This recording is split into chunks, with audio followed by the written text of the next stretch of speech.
Hurmatli bizni aziz tinglovchilarimiz, kuzatib borayotgan aziz ahlimiz, bemorlarimiz, bizni taniydigan, biladigan, sizlarga yana bir bor kirib kelayotgan aziz bayramimiz Hayit bilan murojaat etamiz. Bu ayom kunlarda hech kimni hech qanday og'rimasin, hech kim kasal bo'lmasin. Bugungi bu videomiz sizdan tushgan savollarga qarab, yoshlarimizdan ko'proq, demak 50 yoshgacha bo'lgan odamlar ko'proq kasal bo'ladigan, o'spirin yoshdan 50 yoshgacha bo'lgan odamlar ko'proq kasal bo'ladigan kasallik haqida gapiramiz. Bu reaktiv artritlar. Menga ko'plab savollar tushgan. Domla, nima uchun reaktiv artritlar yilga ko'payib boryapti? To'g'ri gapiz. Reaktiv artritlar haqiqatan yilga ko'payib borayotgan sababi infeksiyalar ko'payib borayotgan. Nafas yo'llari, ichak infeksiyalari, siydik yo'llari, orogental infeksiyalari surunkalashi natijasida bu kasallik ko'payadi. Surunkali infeksiyalar asos sababli. Bu reaktiv artritlar, ikkilamchi artritlar. Katta, o'rta, ayrim hollarda kichik bo'g'imlarda ham shunaqa non-destruktiv artritlarga bemorlarning ish faoliyati, professional faoliyati pasayishga olib keladi. Ancha vaqtlarga. Yozda, qishda abastrin beradi, xuruj beradi. Yozda ozgina yaxshi bo'lganda bo'ladi. Bu kasallar ko'payib borayotganga asos sabab infeksiyalar surunkalilashishi. 75% bu kasalliklar sababi infeksiyalar surunkalilashishi. Lekin boshqa kasalliklarda ahamiyati bor, 20-25%. Bu neoplazma, o'smalarda, buyrak, jigar kasalliklarida, oshqozon ichakda boshqa kasalliklarda, misol uchun o'sha yazva kasalliklarida, qon demak kamligida yoki qonda boshqa kasalliklarda ham travmalardan keyin, operatsiyalardan keyin ham reaktiv artritlar bo'ladi. Lekin ular kamroq, 20-25%. Demak, buning asosiy sababi 75% bu infeksiyalarning surunkaliga aylanishi.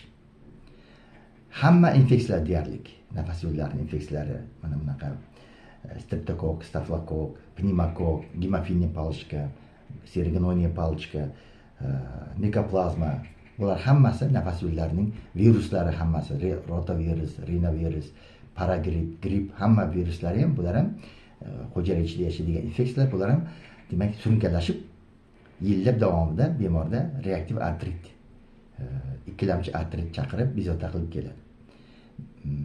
Mana shunday kishishni infeksiyalar ko'pchiligi dizenteriya, salmonelloz, yersinioz, bular ham chaqiradi. Sizlarga ma'lum bo'lgan adenovirus, intraviruslar ham yozda, demak koronaviruslar, ichak infeksiyalarini chaqirishi mumkin. Ayniqsa immunitet pasaygan odamlarda reaktiv ikkilamchi artritlar chaqirish mumkin va demak o'sha ichak gelmentozlari, astritsa, askarida bular ham chaqirish mumkin. Lekin ko'proq o'sha biz aytgan, tepada aytib o'tgan infeksiyalar. Demak, nima uchun surunkalash boryapti bu infeksiyalar? Bularda o'rinda markazda o'tirgan infeksiyalar bor, markaziy infeksiyalar. Bular orogental infeksiyalar, xlamidioz va demak uroplazmoz. Undan tashqari hayvonlardan odamlarga o'tadigan infeksiya bor. Bu oxirgi 20 yilda, 10 yilda juda keskin ko'paydi. Bu bruselloz bilan demak toksoplazmoz. Xo'p, qanday strukturaga ega, qanday ko'rinishga ega, tarqalishi bo'yicha? Bu reaktiv ikkilamchi infeksiyadan keyingi surunkali infeksiya surunkalashdan keyingi chaqiradigan botning turi, artritlarning strukturasi qanaqa dunyo bo'yicha? Dunyo bo'yicha shunday struktura. Bizda bu ma'lumotlar yo'q, lekin qo'shnilarimiz Qozog'iston, Qirg'izistonda ma'lumotlari bor, Rossiyaning. Demak, 38%, 37,5%, reaktiv artritlar, ikkilamchi artritlar sababi aniqlanmay davolanadi. Ya'ni sababi aniqlanmaydi. Bunga har xil sabablar bor, sabablarga to'xtab o'tamiz. Nima uchun sababi aniqlash qiyin? 25%, 24% desak, aniq bo'ladi. 24,5, xo'p 25% yaxlida bo'lsak, bular ko'proq o'sha bruselloz bilan toksoplazmozga bog'layapti. 25% mana shu sababchi deyapti. Bular nega birga berayotganligi bu zooantroponoz degan, demak hayvonlardan odamlarga o'tuvchi odamlar muloqotda doimiy va sut qatiq demak ko'proq hayvon demak go'shtlarini iste'mol qilishda obработка qilmay yaxshi bir necha soat qaynatmasdan yo o'sha uzoq vaqt termik obработка bo'lmagani oqibatda yo'qadigan brutselyoz va hayvonlar bilan kontaktda yo'qadigan toksoplazmoz ikkalasini birga bergan Qirg'iziston, Qozog'iston, Rossiya. Mana ajratgan yaxshi edi albatta, lekin birga. Bularniki demak 25% gacha strukturaga ega. Uragental infeksiyalar 10% dan 15% gacha bergan. Bular xlamidioz, uroplazmozdan surunkali ko'rinishi reaktiv artritga chaqiradi. 10%, 15% qolgan infeksiyalarga beradi. Hamma.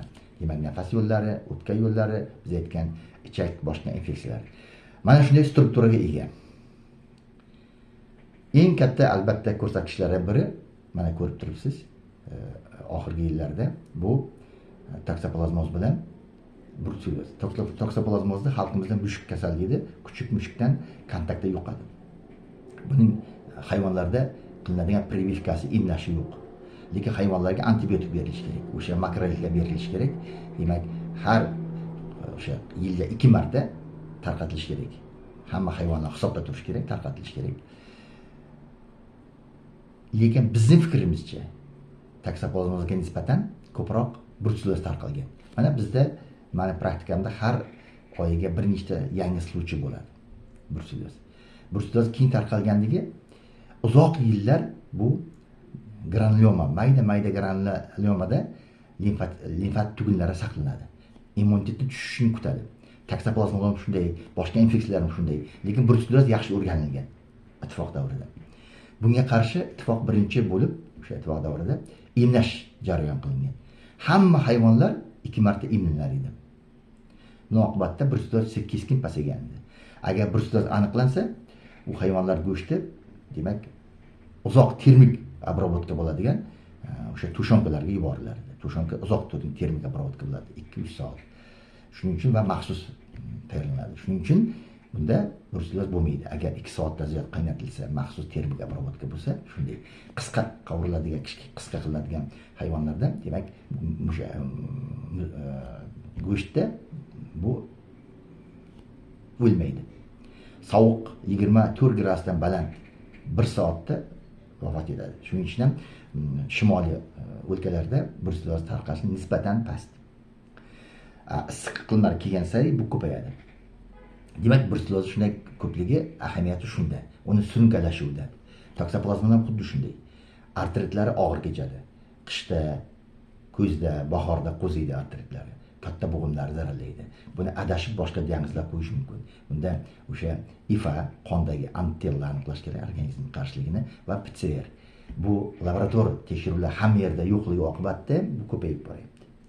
Demak, mana shunday strukturaga ega. Biz ko'proq o'ylaymiz, toksoplazma brutselyozning hayvonlarga qilinadigan emlashlar, dorilar tarqatilmayotganligi.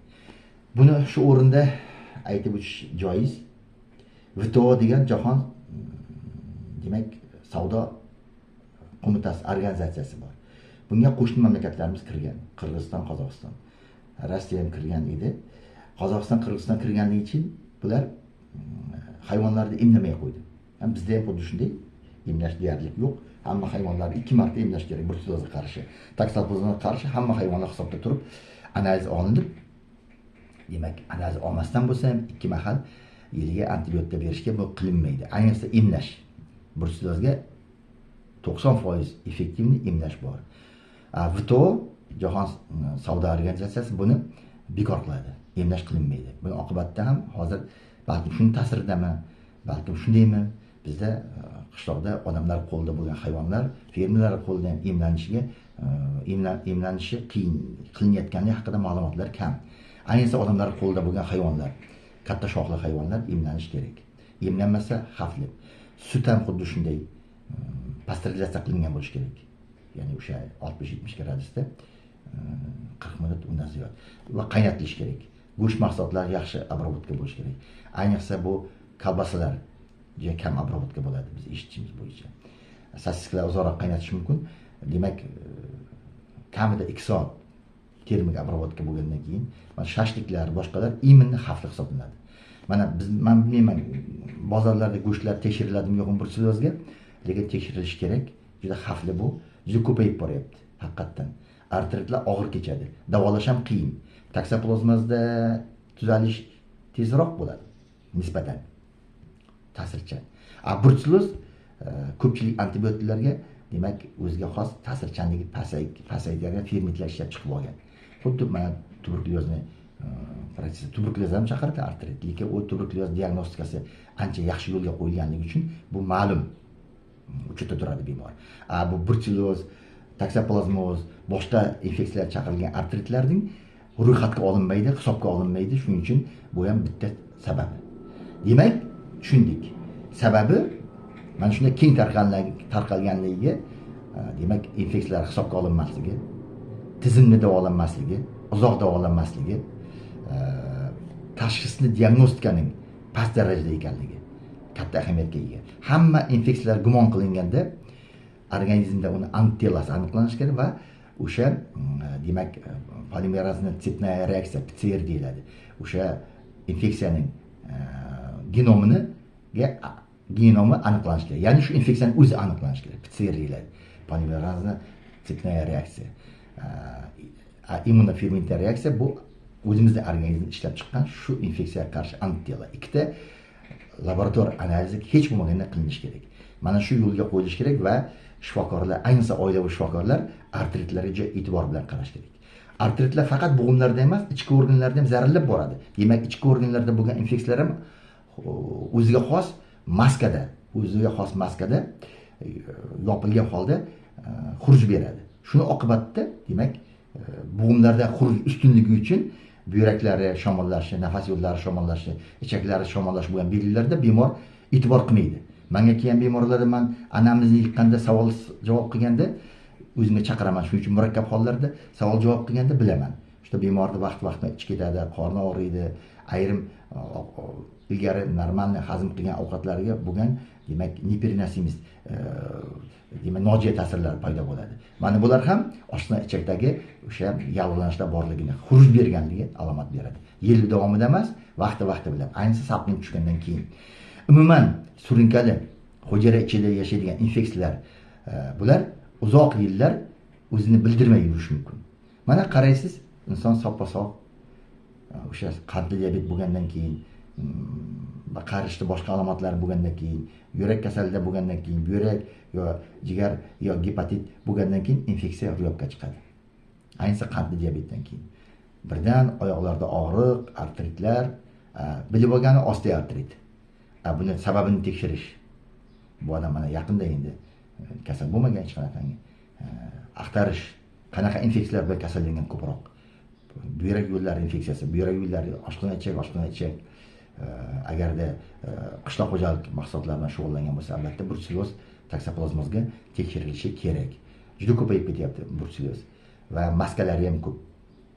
Juda maskalar ko'p. Insonda ham yeri og'rishi, ko'p charchash, ayniqsa mushaklar, bo'g'imlarda og'riq ustun bo'lgan bilan mushaklarga og'riq berishi va boshqa organlar zararlanish, past, katta kuchli darajada emas, xuddi reaktiv gepatit, pielonefrit va hokazo holda kechib boradi. Shuning uchun juda ham bunga e'tiborli bo'lishimiz kerak. Sabablari mana shunday. Bu sabablar juda seryozni, juda ham xavfli hisoblanadi. Bularni davolash va maxsus hisobga olib ma'lumotlarni yo'qotmaslik kerak bemorlarimiz. Endi sabablari aniq bo'lgandan keyin savol tug'iladi. Bu brusellyozda, taksoplazmozda yo boshqa surunkali infeksiyalarning profilaktikasi bor profilaktikasi. Profilaktikasi shundaki, agar sizda misol uchun angina bo'ldi, gaymarit bo'ldi, buni surunkaliga o'tkazmaslik kerak.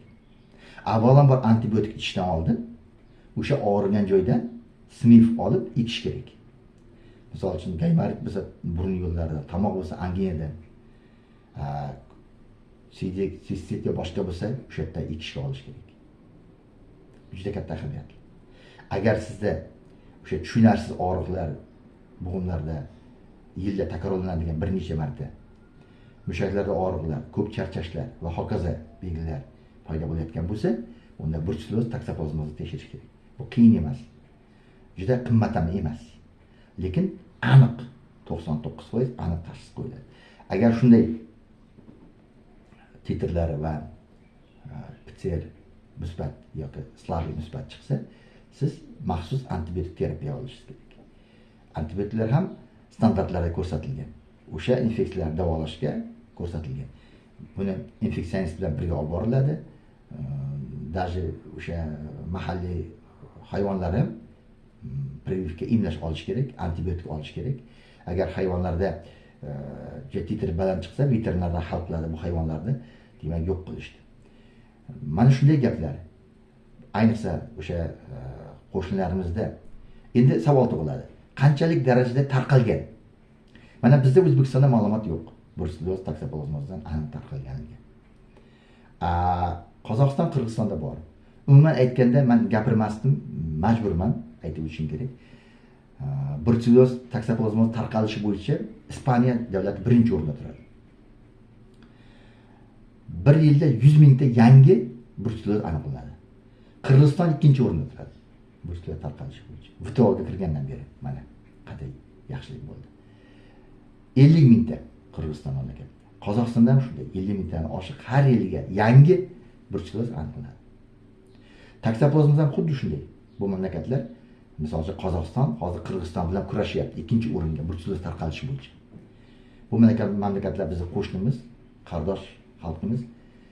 Bizning hayot tarzimiz, hayvonlarimiz ham bitta, chegarada bozorlarimiz ham bitta. Bizda ham xuddi shunday tarqalgan, balki bundan kamroq, lekin shunday belgilari bor. Mana shunday ko'rinish. Mana eslab qoldingiz. Ispaniyada umuman hech qanaqa demak hayvonlar emlanmaydi, deyarli davolanmaydi. Katta shol shuning uchun ham bruselloz toksoplasmoz tarqalishi bo'yicha eng yuqori turadi. Bizda hali o'sha maktab yo'qolmagan.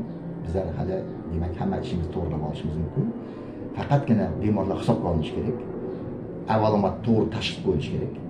Anamiz yig'ilib hisobga olinishi kerak, to'g'ri davolanish kerak.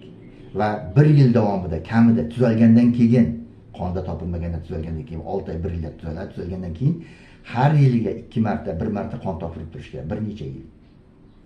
Qonda agarda buni faolligi ko'rinmasa tuzalgan bo'ladi. Qayta yo'qish mumkin hayvonlarda. O'sha hayvonlar ham hal bo'lish kerak. Nima qilish kerak? Hal bo'lish kerak. Umuman bu ikkita infeksiya menga bir xil savol beradi. Domla nima uchun ikkalasini birga tekshirasiz? Kitobda yozib qo'yibdi. Zooantropologiya degan kitob bor, mana kitobda yozib qo'yibdi. O'sha ittifoqda chiqqan kitobda. Почти 50% случайda ikkalasi birga organizmda topiladi. Ko'ryapsizmi? Nima uchun tuzalmaydi? Nega deganda toksoplasmozning davosi boshqacharoq, standartlar bo'yicha boshqa antibiotiklar berilishi kerak. Mujassam ikkita antibiotik birga berilishi kerak. Misol uchun og'ir holda, yengil holda bitta, 3 ta etapda davolanadi. Brucellozda boshqacharoq antibiotiklar standartlar bo'yicha, davolash standarti bo'yicha, protokoli bo'yicha. Shuning uchun ikkalasini ham tekshirish kerak. Men doim shogirdlarimga aytaman, tekshirganda zooantropoloz infeksiyalar ikkalasini birdan tekshirish kerak. Demak, o'sha bruselloz va toksoplasmoz va bir marta tekshirish bo'lmaydi, har 3 oyda kamida tekshirib turish davo davomida. Davo juda og'ir, hamma antibiotiklar hammaga organizmga yaxshi qabul qilavermaydi. Shuning uchun buni antibiotik ichayotgan bemor shifokorning nazoratida bo'lishi kerak. Antibiotiklar o'ziga xos nojo'ya ta'sirlari juda ham ko'p. Ayniqsa bunga ishlatilgan rifampicin, qarang nimalar ishlatiladi. Rifampicin, kotrimoxazol, makrolitlar ichida eng ko'p streptomycin ishlatamiz. Doxycycline, mana bunday antibiotiklar sxema bilan beriladi. Ikkita, bitta. Mana shuning uchun hali bundan tashqari yallig'lanish qarshi vositalar beriladi. Agar yallig'lanishda bo'g'inlar ketmasa bu ham bo'lmaydi. Og'ir qoldirishlar. Shuning uchun buni yaxshilab tetravat qilish kerak dozasini. Rahmat e'tiborlaringiz uchun. Savollarni kutib qolaman. Mana bugun reaktiv artritlar tushundik, nima uchun bular ko'p tarqalganligini, nima uchun tuzalish qiyinligini tushundik. Menga murojaat qiling, murojaatlarga javob beraman. Meni murojaat konsultatsiyalarım internet orqali absolut bepul. Savollarni kutib qolaman. Rahmat e'tiborlaringiz uchun rahmat.